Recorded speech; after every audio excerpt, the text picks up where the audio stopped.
You're listening to The Sizzle on Iron Skillet Radio and Iron Skillet Television. The Chicago Bears are on the clock with their loss to the Vikings and Houston's win over Indy in Week 18. Chicago now has the #1 overall pick in the 2023 NFL Draft. Chicago ending their season on a 10-game losing streak. Now the Bears will be picking first overall for the first time since 1947. And getting a look at the top 10 picks in the upcoming draft, of course, the Bears there at #1. The Texans wind up with the #2 overall pick. They'll also pick at #12 because of the Cleveland Browns and the Deshaun Watson trade. The Cardinals, Colts, and Seahawks rounding out the top 5 there. Seattle's pick, remember, comes via the Broncos and the Russ Wilson trade.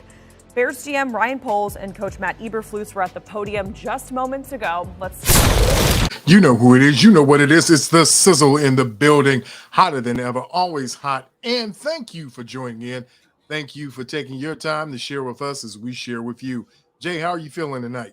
Man, I am feeling fantastic, man. I just got back from Colorado. I told him I was going to sign up here. I had one more play for him at right tackle, so you need a 5-star, and I'm going to go out there and make it for opening day. Okay, so let's talk about 5 stars. We're talking about guys who are talking about 5 stars. All right, 5 stars right there.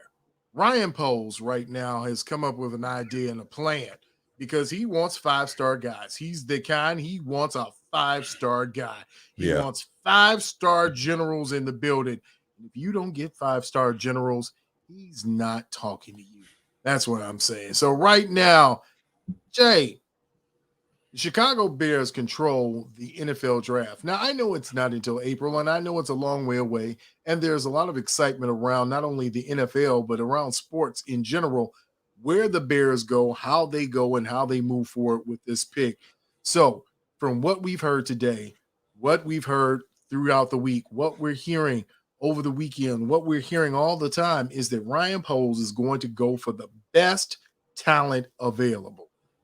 Is that a good idea, or should they have a plan that executes moving some picks around and moving a lot of cachet to get some more players in to rebuild this Bears team? I think he's got a plan, but I think he's going to throw a monkey wrench in the game. I really do. Poles is that riverboat gambler type of guy who is going to do stuff unconventionally. You saw how efficiently he did this teardown. I don't think a lot of GMs, I've never really seen a GM tear a team down like that, like he did with the Chicago Bears. I mean, literally took him to the studs. I mean, gave away the whole entire defense. Everybody gone. He backed up U-Haul. Everybody's getting there. I'm wondering now with this #1 pick, is it going to be a situation about who wants it bad enough? Because here's the issue, and I keep saying this, and I listened to a Poles interview today. He was not definitive that they were in love with Justin Fields. He was not definitive about that.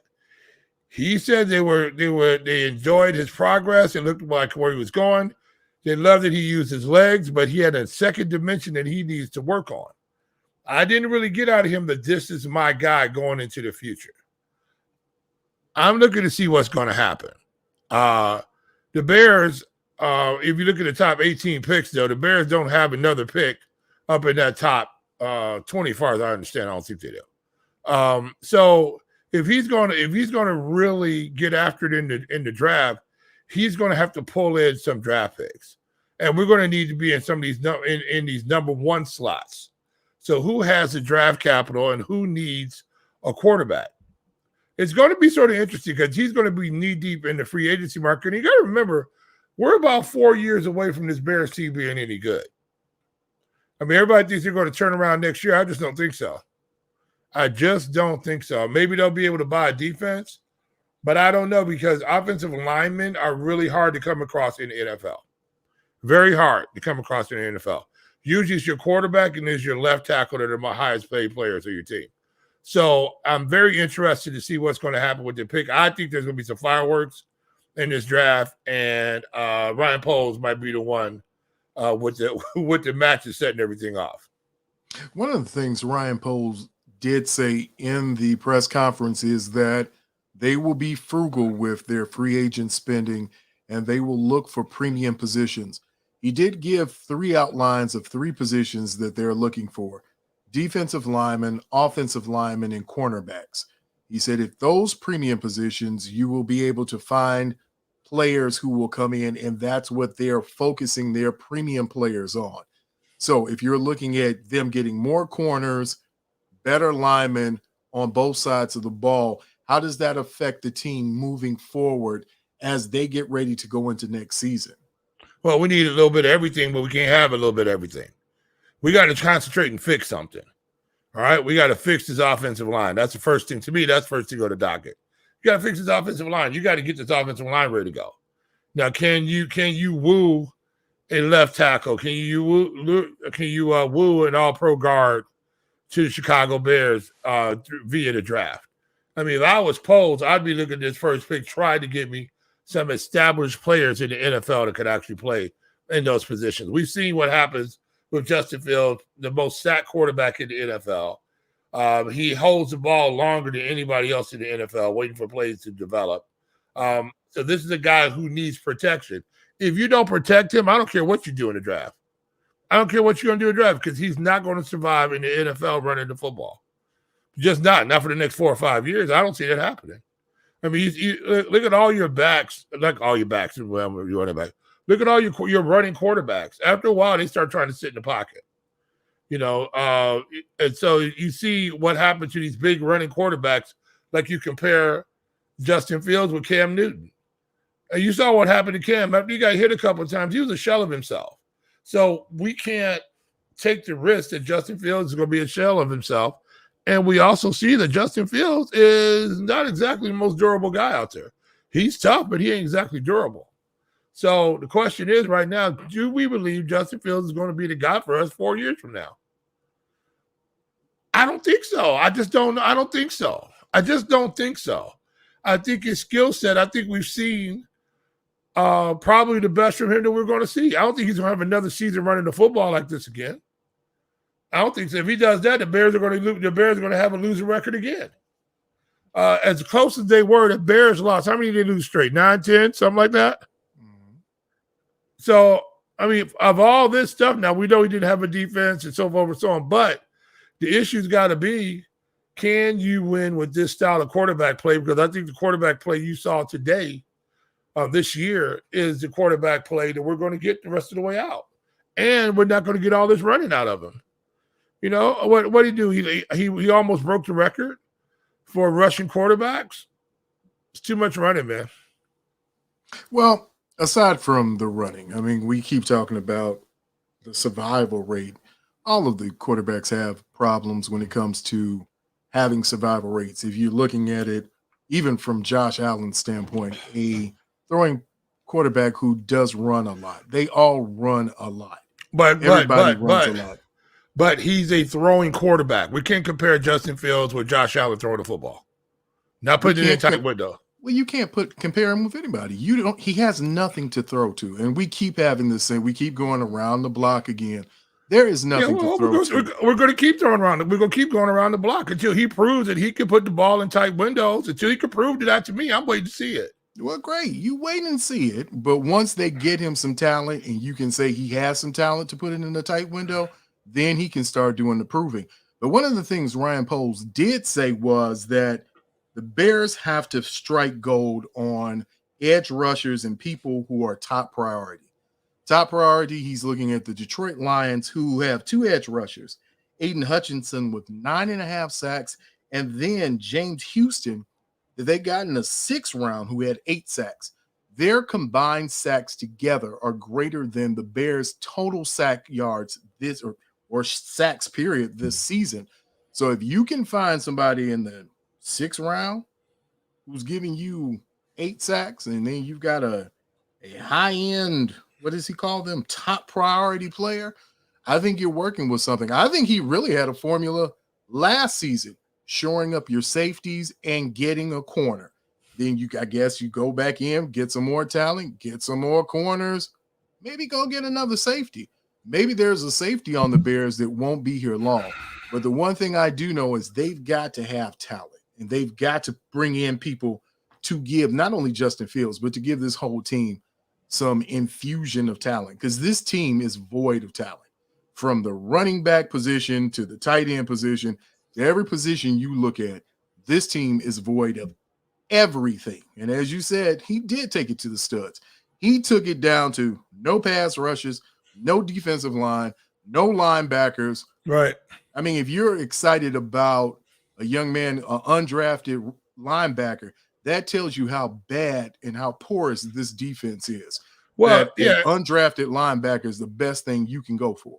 He was a spark for the defense. That's what you had in him. A guy who should be relegated basically to back up, to play mop-up time, and to go out and play special teams. That's who he is. But he was forced to go in and play big minutes, and we saw him go down and have a season year in an injury. So with the Bears situation, because they're so stripped down, right? Let's concentrate on what we can fix. You know, are we going to fix the offensive side of the ball or the defensive side of the ball?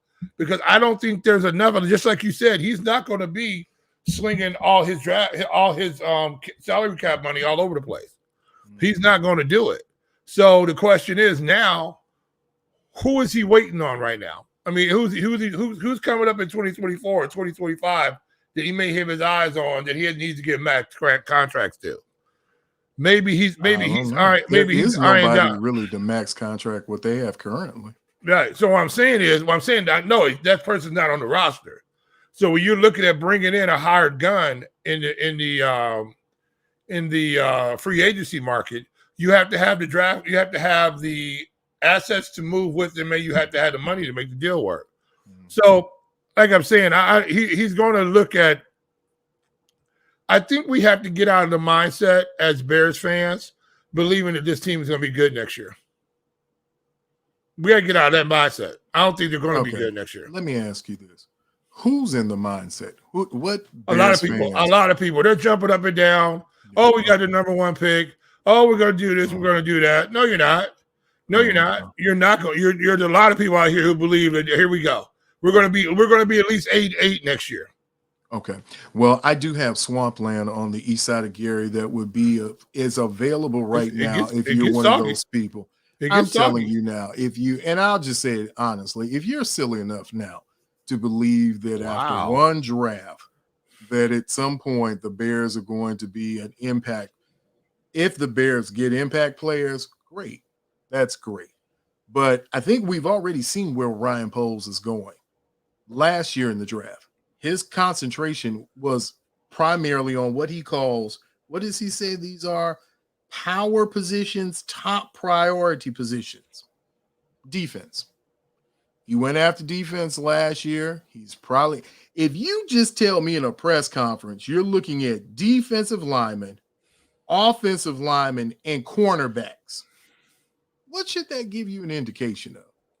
That he feels he's going to build on that defensive side of the ball. No, that gives an indication of that he's trying to tell everybody he's going to build on that defensive side of the ball. No, I mean, either way it goes, he already showed, not just tell you, he showed you last year what side of the ball he went. He showed you by investing his better interest and higher picks and priority in the defense. Which is the harder side of the ball to get better fast? Offensive line. He's got to rebuild his offensive line. Well, I don't care what he has enough to build an offensive line. But the fastest thing you can build is a defense. You can build a defense faster than you can do anything else. And we had one of the top Bears defenses before with a mediocre offense. And look where that got you. Look what that got you a few years ago. What was that? 2019-ish. Oh my God. Where has it gotten you any time? I mean, going back to your guy, Jay Cutler, it doesn't matter how great your quarterback is. You could have kept Kyle Orton instead of trading Kyle Orton for at least Kyle Orton got you closer to a Super Bowl than Jay Cutler ever did. Well, here's your point all the time, right? Well, who did Jay Cutler have to throw to other than Brandon Marshall? Wait a minute. Brandon Marshall says he's one of the greatest of all time. Brandon Marshall says that. Matt Forte. You had Greg Olsen and you had Brandon Marshall. That should have been enough to throw to at all times. Who was Justin Fields throwing to in his first year? I don't even know who the tight end was last year. Do you remember? What wide receiver? What wide receiver from where? From the first year. He didn't have any receiver last year. He had no receivers last year. So this is so he had no receivers last year. He's not gonna have no receivers this year coming up. That's right. So we got a guy who doesn't throw it super well. He throws it okay, but he's not gonna have wide receivers. So we're gonna get the same output in the air that we got this year. I mean, you got the same foolishness from Andy Dalton. I mean, everybody goes on about Justin Fields. Andy Dalton was a guaranteed Pro Bowler. This is a man who's been in the league 10 years, was doing it well, and still behind that Nagy offense with no receivers, with a broken car named David Montgomery, and everything else they had. Whoa, hold on there. Anymore. You don't get to slinging that all over the place. Said David. David Montgomery's done in your book. David trade him up. He put an ad in the Post Tribune and said it's been nice, it's been real. Maybe they already gave him, but okay. So you don't think he's going to be a productive back anywhere? Behind a good offensive line, he's not going to be a productive back. I feel that David Montgomery is going to be like a lot of Bears running backs that left Chicago, and A-Train Thomas. You can go down the list of them. Those guys were never good anywhere else. There are only two that have been substantial in the last 20 years was Thomas Jones and Matt Forte. Look at the lines they were running behind. Even when they went to other teams, the only two players that were Bears running backs that were substantial leaving the Bears after the Bears was Thomas Jones. Where did Thomas Jones go? Did one of the Patriots? He went to the Jets, and then he go to the Patriots. Okay, so he went to the Patriots. Well, I mean, Matt Forte went to the Jets.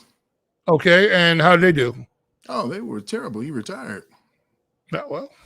So I'm just saying, if you're going to base everything on, or if you're basing everything on David Montgomery, then you're already at a losing proposition. You're already at a losing proposition anyway. I mean, so your start. So now we're moving the number 2 into the number 1 slot behind a bad offensive line. Mm-hmm. So all of a sudden he's going to be a better running back than David Montgomery. Takes better angles, makes better yardage, and that's before when David Montgomery came into the league, he had the greatest first player miss percentage in NCAA football that year. In the league for what, 4 years, and it has gotten progressively worse. And these offensive lines have been terrible, right?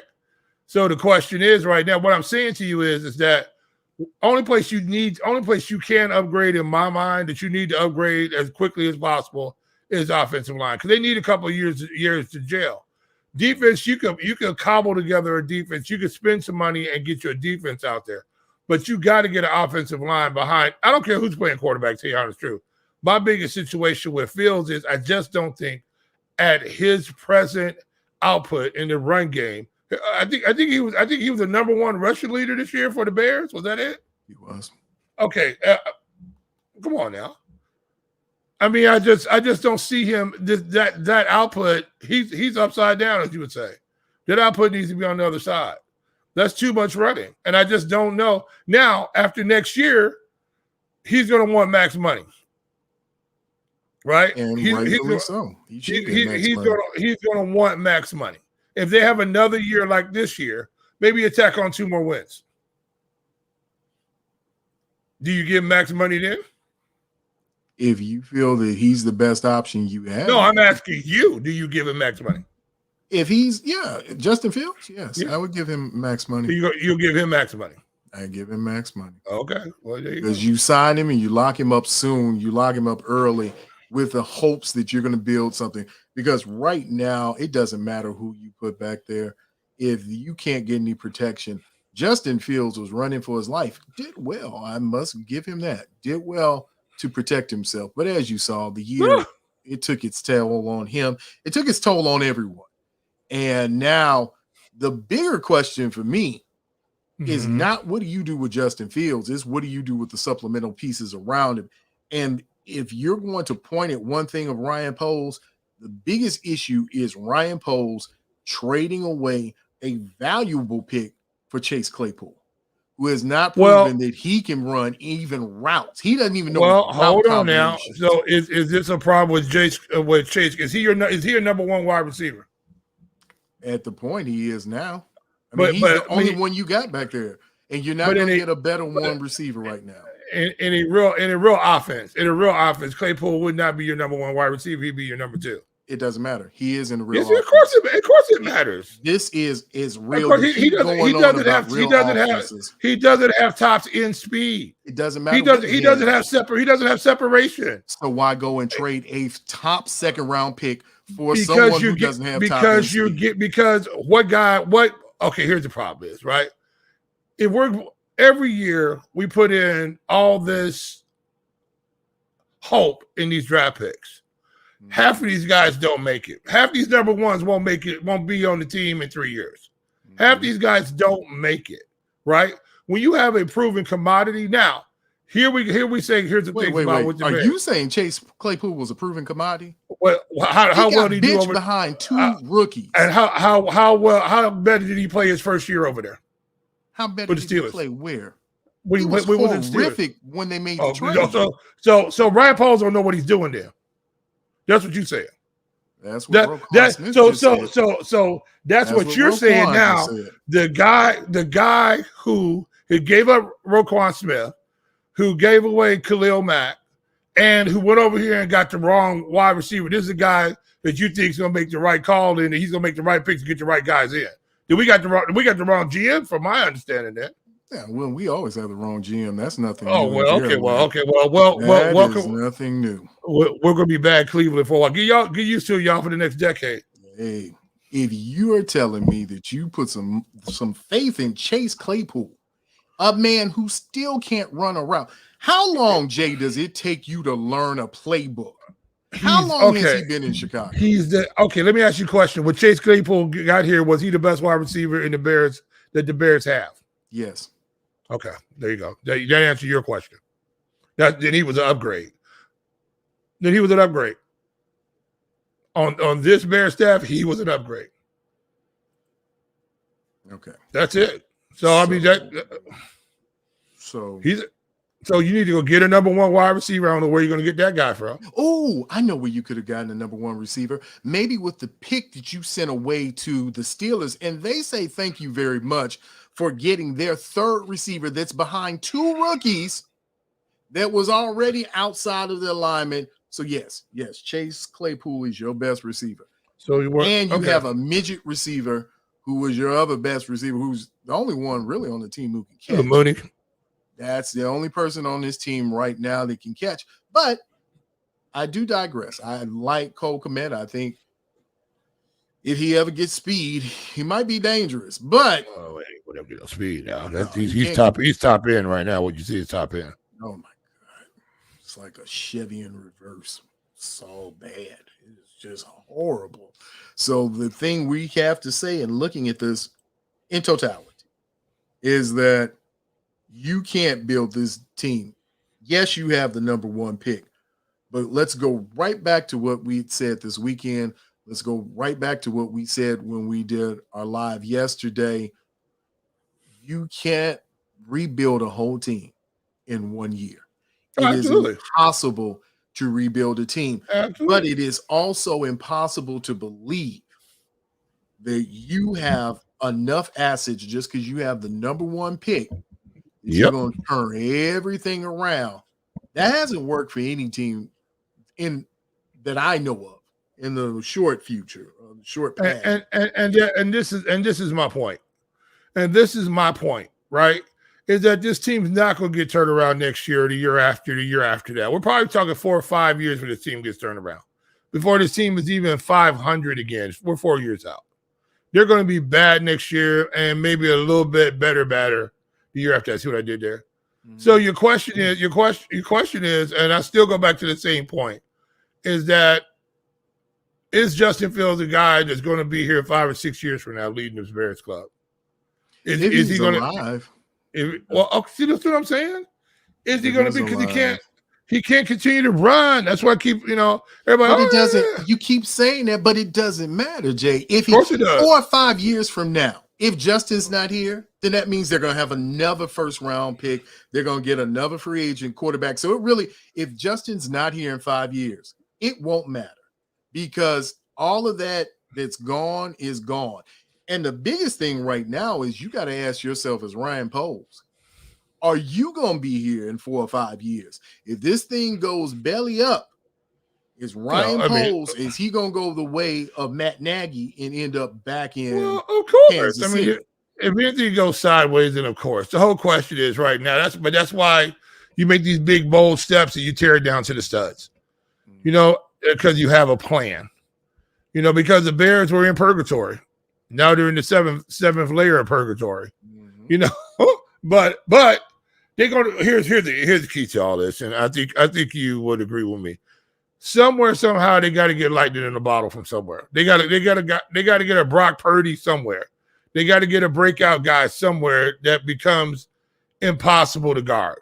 They need a Tyreek Hill. They need a Jordy Nelson. They need a Gronk. They need somebody like that on the offensive side of football that causes nightmares for the defense. A guy who they have to scheme for. That's what the Bears need. And until we get that guy who scares that defense squad, until we get that guy, we're not matriculating that football down the field. And that's my to be that type of team, to play that old San Francisco, West Coast, dink it and dunk it type of offense, you got to have a guy back here who can dink it and dunk it. Who's going to hit, who's going to throw for high percentages. He's got the big arm. He can throw all the big. He's got a huge arm. I've seen him overthrow guys. Put the air underneath the ball, let him run and go get it. But the issue, I'm just saying, I just don't know. In my eyes, like, he ain't passing the eye test for me. As sitting in the pocket, and what did we say last year about him? That he couldn't read, and we see it this year. He's better when he knows where he's going with the football. If he goes and he sees exactly what he wants to see, and he's great putting the ball there. The problem is with him, can he make those adjustments at the line when he needs to, like an NFL quarterback has to do? I don't know yet. We haven't seen a lot of that this year. Now, did they score some 30 points and stuff like that? Yeah. A few times they had big offensive outbursts. But I don't know. I just don't know. I like Justin Fields as a person. I like him as an athlete. But I think he's an athlete playing quarterback who can throw the ball pretty well. Well, obviously, I think that's what you're going to move. This league is going to move to. Because what you're talking about is not the forefront. And even if it is, you got Aaron Rodgers, great quarterback. How many Super Bowls does Aaron Rodgers have? Well, 0. But I mean, we can go. He has one.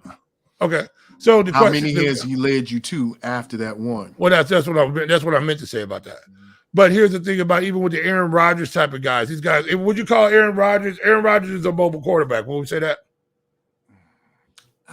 I'm not going to say Aaron Rodgers is mobile. Aaron Rodgers is elusive. Aaron Rodgers is what you're describing, a better thrower. He can throw in tight. He'll take gambles. He's a better version of Brett Favre. So if you call Brett Favre a scrambling quarterback, then I guess you could call Aaron Rodgers. But, that's what I'm saying. That's like, I always get stuck when they talk about, Steve Young was a running quarterback. No, well, he's got one highlight when he was running down there and stumbled and bumbled his way across the goal line.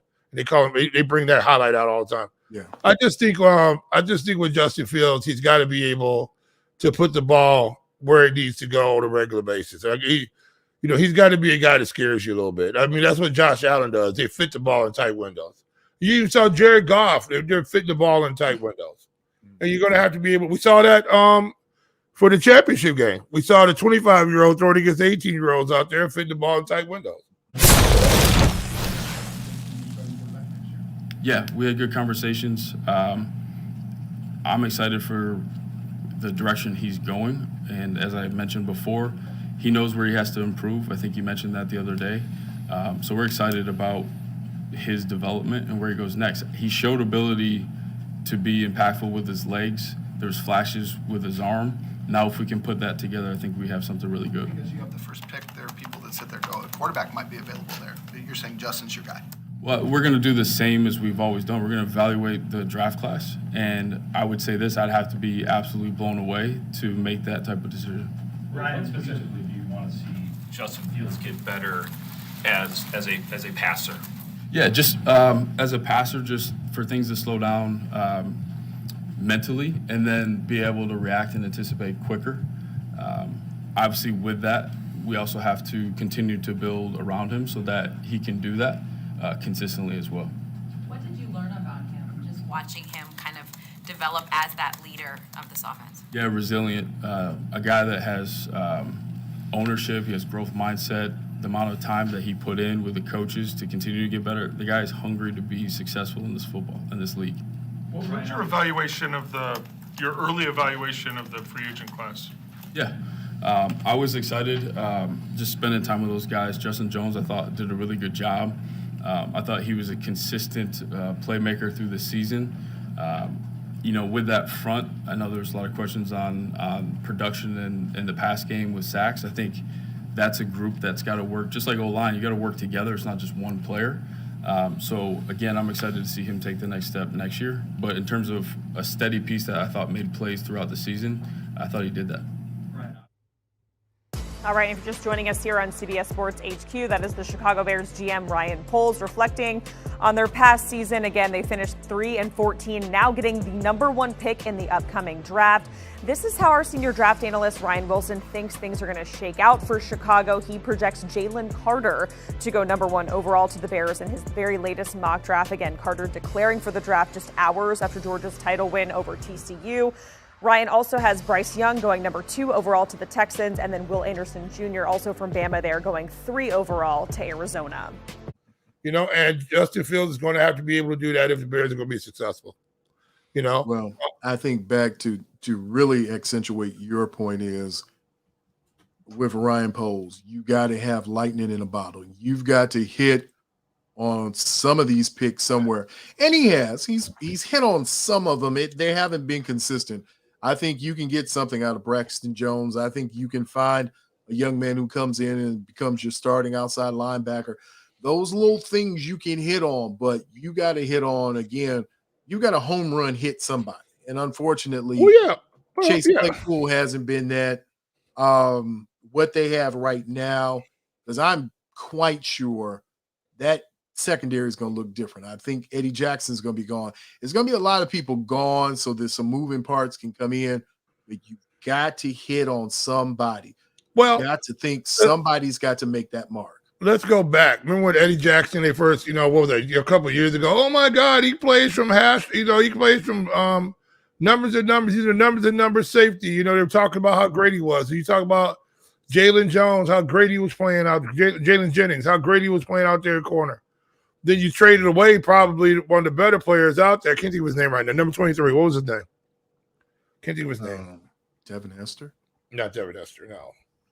He played Bears corner. Oh God, I can't think of his name. He turned into a hitter after a while. What was his name? Oh, you're talking about yeah.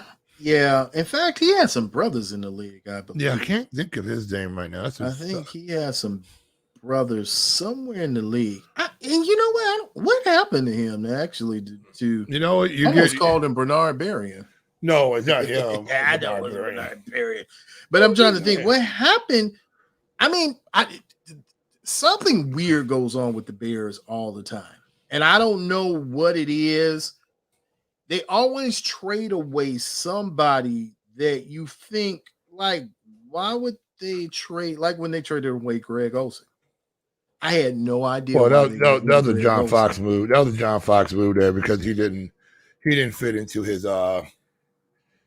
scheme. He wanted a big blocking. He wanted a big blocking tight end, and Olsen was that hybrid guy that he just couldn't use in his offense. That he couldn't figure out how to use in his offense. Let's put it that way. You remember when they had Prince and Muckamore? Kyle Fuller. That's who it was. Yeah. Kyle Fuller. They got rid of Kyle Fuller. Who's probably top 2-3 corners all time for Chicago Bears. Yeah. But I mean, it's one of those things, again, as you said, it's somebody that has to You have to find somebody. I don't know who you're going to find, but you got to find somebody now that comes in and that can move the needle on this team.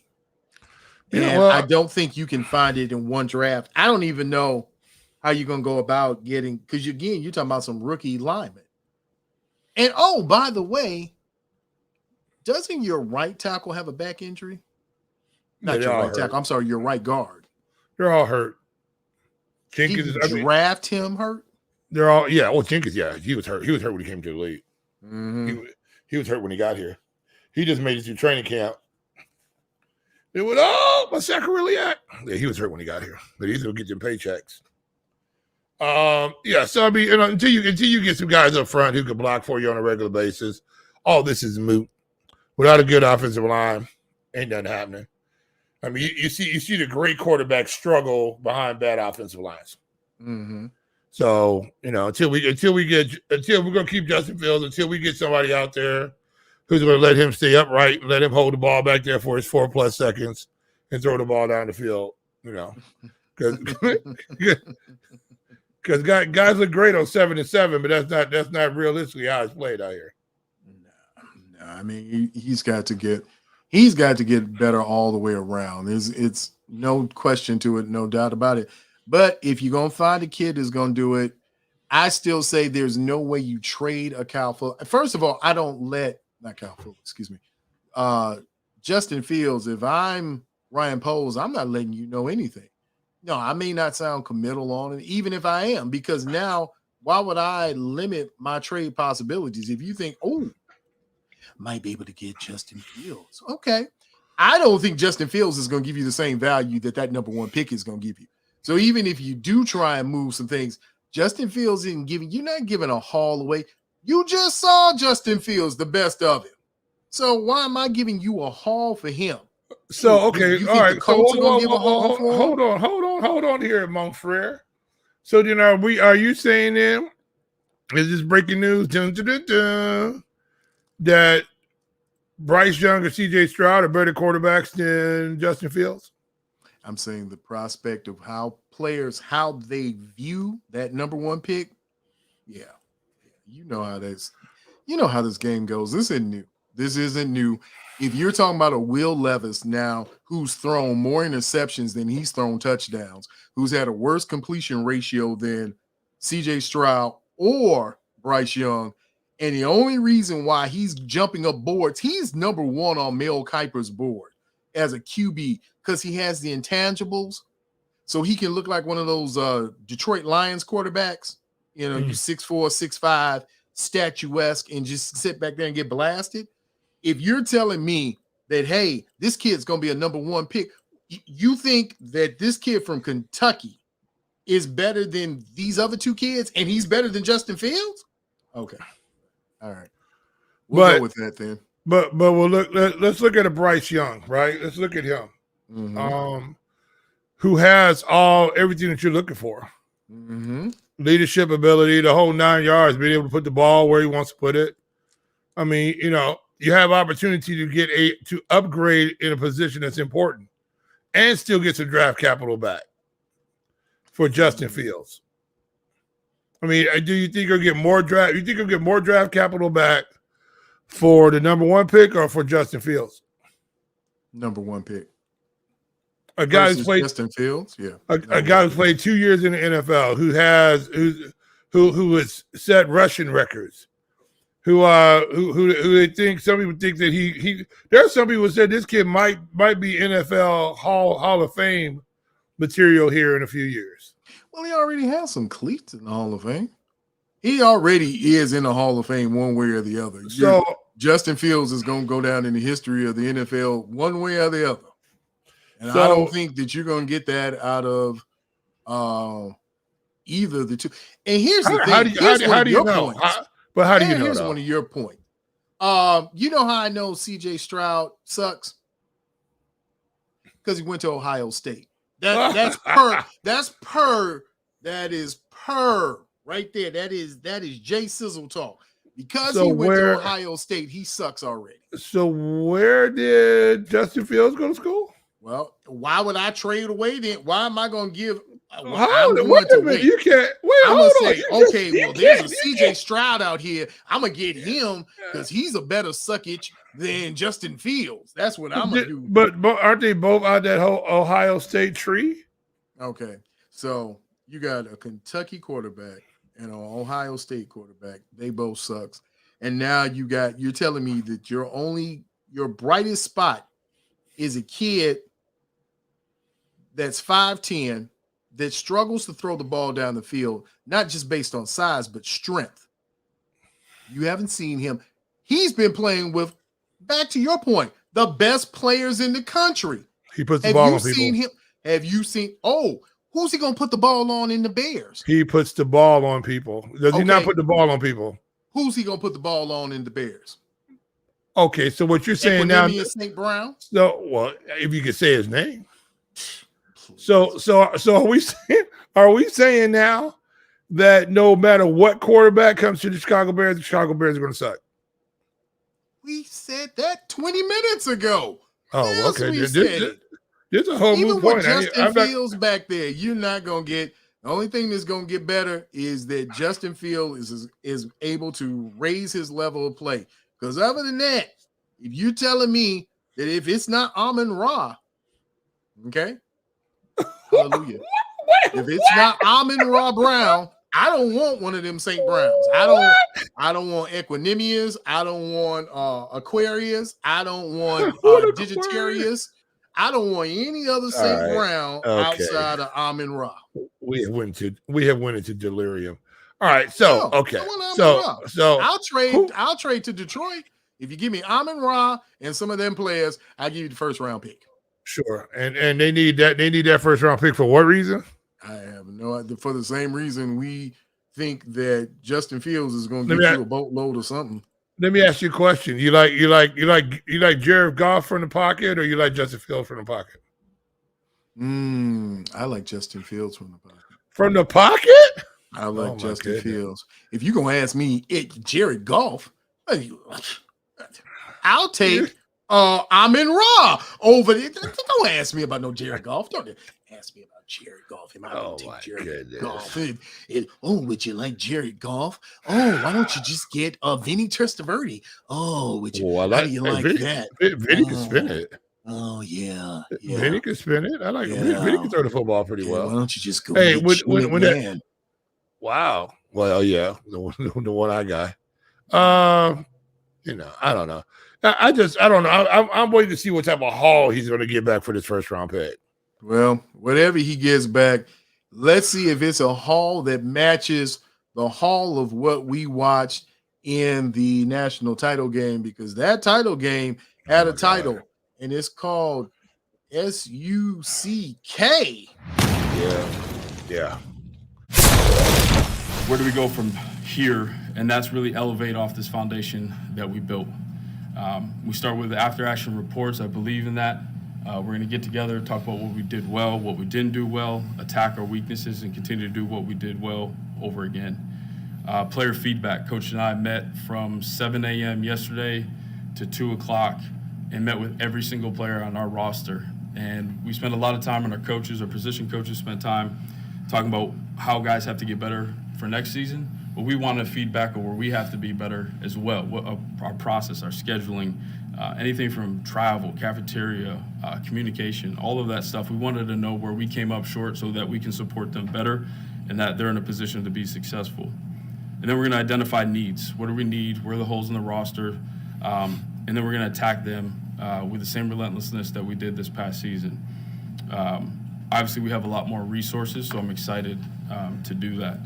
But we got to stay sound in free agency. I know everyone's talking about how much money we have, and we're just going to go crazy. We're going to be sound so that we get the right players in here and we get good value. And attack the draft, always keeping value in mind. That's going to stay the same. It's not going to change just because we have, the #1 overall pick. So I know Coach and I are excited. Everyone should be excited about the direction we're about to go. When you bail out at halftime, when you bail out on a half a plate of wings, because we were well prepared to smash out some more wings, and none of that was happening. Bruh. I've seen a lot of bad games, bro.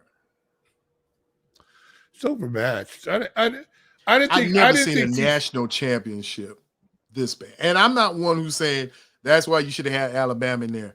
Maybe it would have been a better game. I'm not saying it would not have been. I'm just saying this was a total nightmare. I don't even know TCU's quarterback. What's his name? Hodgkins or something like that?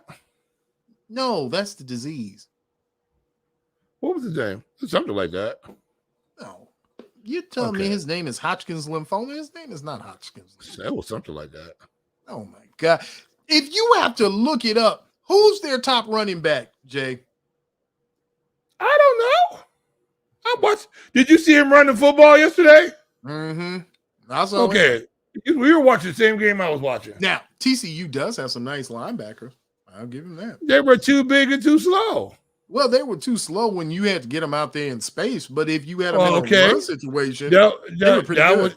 That was just Kirby out there going, "Hey, you put the big fellas out here, we're gonna run around them. Oh, you're gonna come down here. Oh, now you gonna come out here and stop that? Yeah, well, okay, we're gonna throw the ball around them. That's what they did. They just got out schemed. They got out schemed. You know, I just thought their linebackers. Those were a bunch of 4-5 and 4-6 guys, and they needed a couple of 4-4 linebackers out there. That's what they needed. They needed to go smaller out there to combat the speed of Georgia. They needed some NFL players out there to combat. Well, of course they did. Of course they did. That was horrific, Jay. I can't even give you a good. I mean, what am I supposed to tell? And even the listeners who are trying to get a good feel of the game, the game was 65-7. It was a butt whooping. 65-7. It was a butt whooping. Extraordinary. The lowest point total that the Georgia Bulldogs put up was in the fourth quarter when they put up 13 points. Prior to that, they put up 14, 21, and 17. Yeah, it's just it's just a team with superior. I mean, the coaching staff was better. The offense was just better. You know, your depth chart is just better. And we can roll out 5-star, third string defensive linemen that are coming in getting sacks. It just happens. I mean, sometimes you just get overwhelmed. Ask Michael Spinks. I'm going to say this. I don't believe Stetson Bowman is the greatest. Stetson Bennett, Stetson whatever, Stetson Hat, Stetson Cologne. I don't think he's a great college football quarterback, but he had 304 yards and 4 TDs. Yeah, he was just chucking the ball around. He was just chucking the ball around the park. He had 40 yards rushing.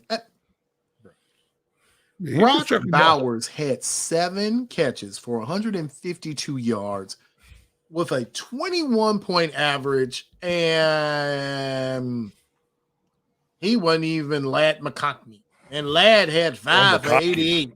Yeah, they just were out schemed. They were just out because you saw McConkey make 2 wide open catches out in the secondary. They just got out. They got out schemed. That's just what happens. They weren't ready for this. Let's put it that way.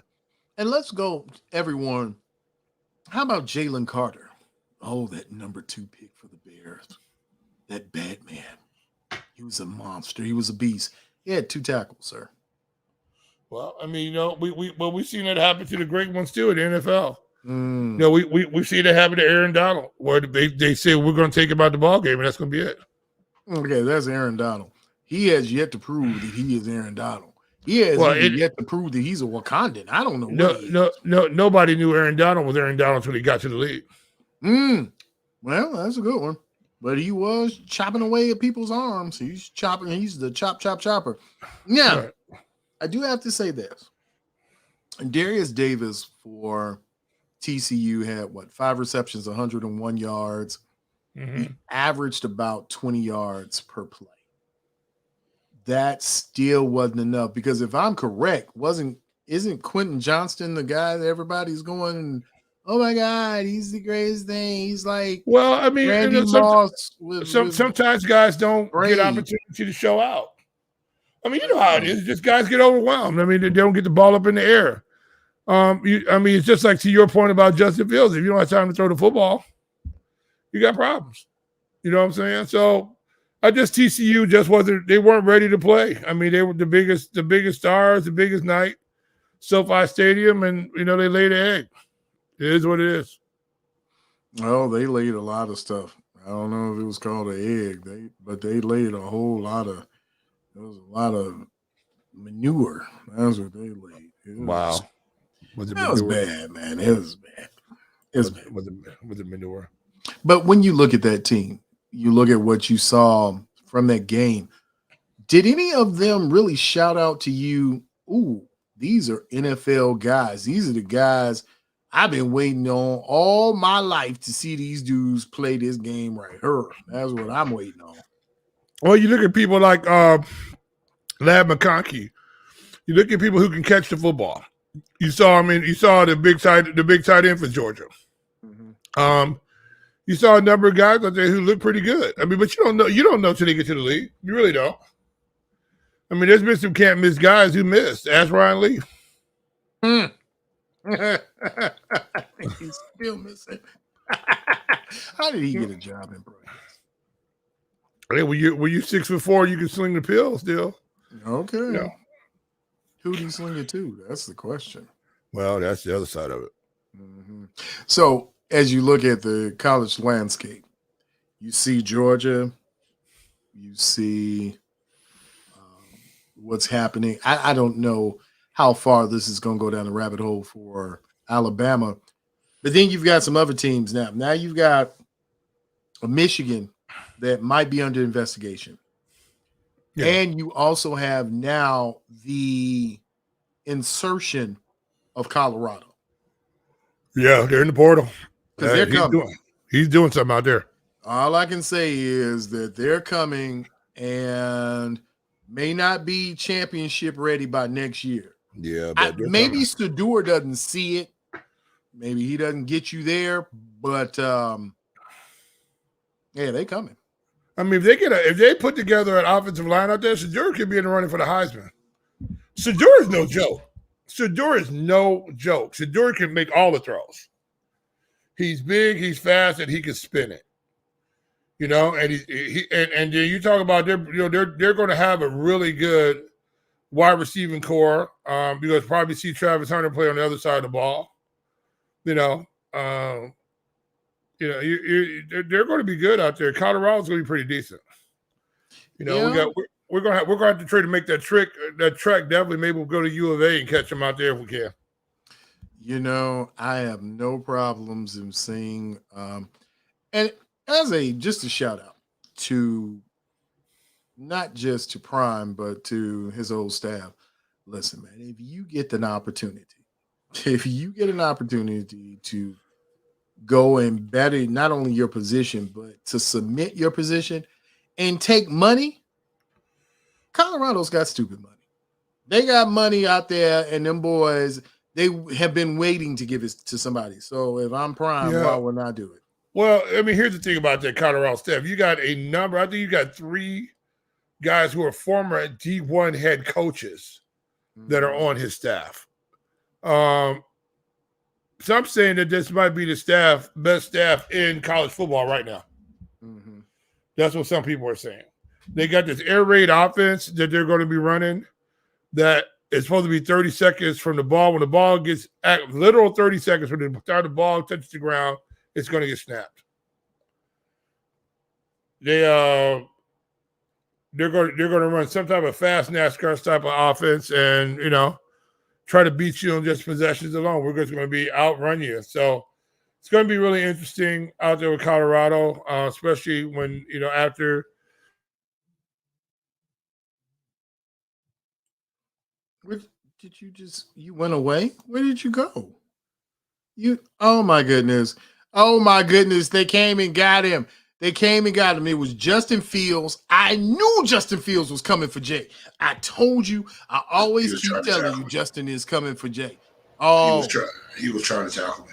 Oh, he tried to tackle you. And he knocked out your microphone. He just knocked out everything. Goodness. Yeah, well. He was trying to throw a pass, but he missed me. I'm sorry.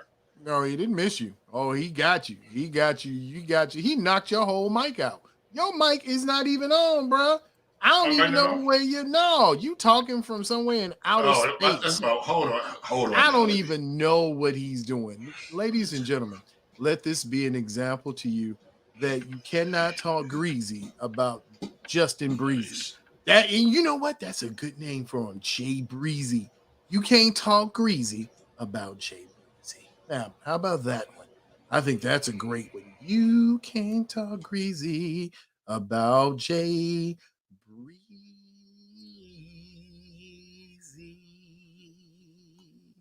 So, okay.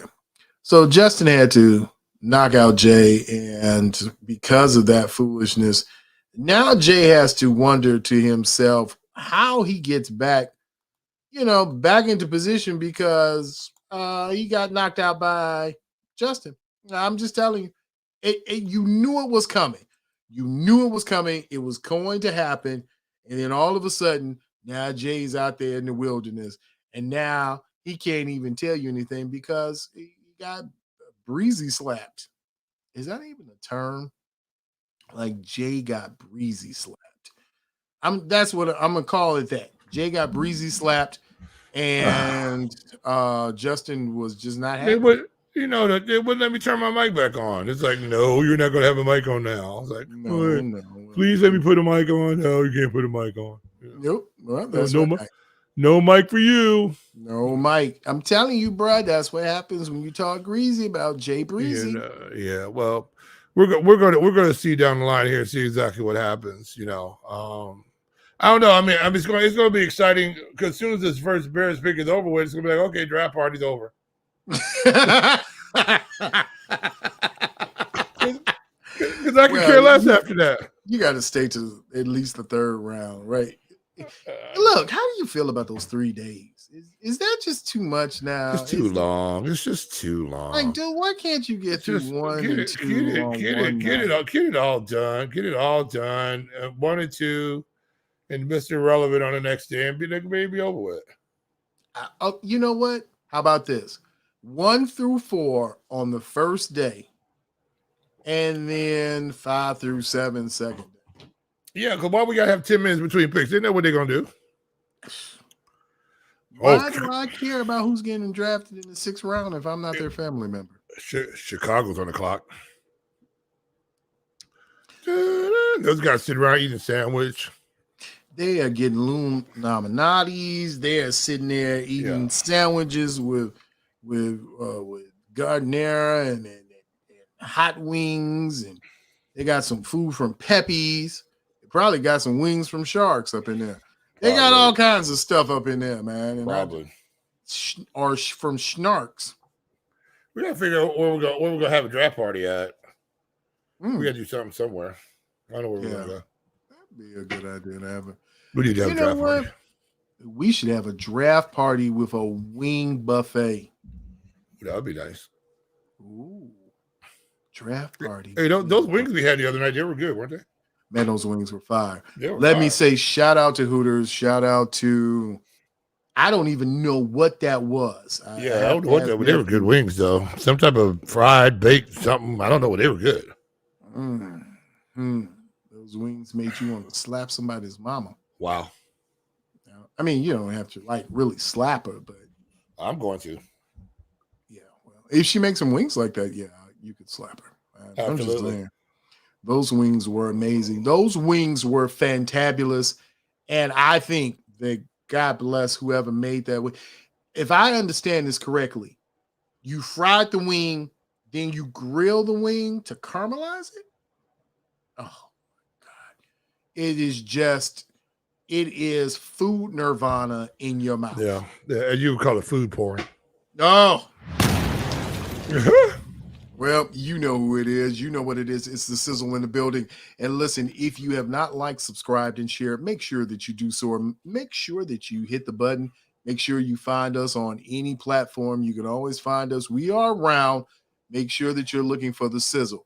And make sure that you're catching us every Tuesday for the live stream. Yeah. And then you're joining us again on Saturdays for You know, 4 hours of fun, 4 hours of funk. It's what you put in your trunk and it gets the dump. Wow. I don't know what that was, but It was great. It was great, though, whatever you just did. Yep. It was great. It was so great that I think we're going to end it on that one. I think I can end it by just saying, hey, you know who it is. You know what it is. It's the Sizzle in the building, and we will see you, my friend, on the other side.